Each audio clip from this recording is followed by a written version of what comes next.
j'ai beaucoup aimé aussi ce que tu as dit, en ayant trouvé au moins une pensée de, un souvenir où ton père, il était aimant et patient avec toi.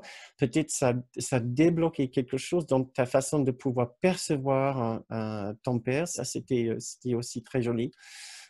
Et nous pouvons faire, si nous avions le temps, vraiment, nous pourrions faire vraiment un énorme travail ici ensemble sur les souvenirs du passé, comment faire sa propre thérapie avec ceci, en regardant, en trouvant au moins un souvenir positif par rapport à une personne qui nous a fait du mal, que ce soit un parent, quelqu'un de notre famille, un frère, une sœur, un enfant, un instituteur, quelqu'un de notre passé.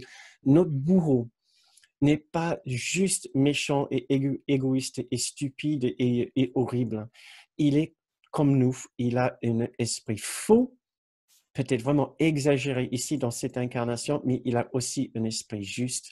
Et là, ça peut être extrêmement guérisseur pour nous, pour faire l'effort aussi de voir un tout petit brin de l'esprit juste chez cette personne que nous avons toujours considérée comme un bourreau, qui manque si terriblement de lumière, que nous l'avons exclu de toute idée, de toute possibilité qui fasse partie de la magnifique filialité de l'unité.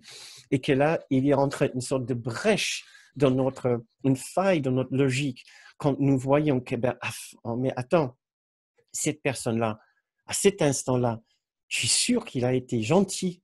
Il n'a pas été que méchant dans cette situation-là. Et inévitablement, dans la vie de chacun, nous pouvons trouver un instant où il n'a pas été que un bourreau, que méchant, que égoïste et que stupide.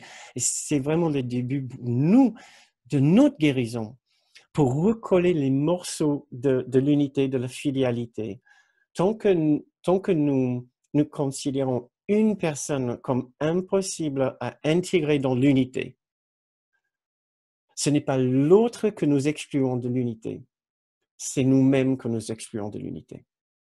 Je ne l'accepte pas, lui, pour pouvoir prouver que l'unité ne peut pas être recollée. Pas parce que je veux le garder spécialement, lui, à l'extérieur. C'est parce que c'est moi qui je ne veux pas faire rentrer dans l'unité et disparaître ainsi dans l'unité. Je me fais mal, et c'est mon objectif de me faire mal, et de me garder dans la fragmentation, la séparation, en refusant l'amour, la tendresse, la compassion et la bienveillance envers une autre personne. C'est incroyablement sournois et c'est incroyablement nuancé et délicat.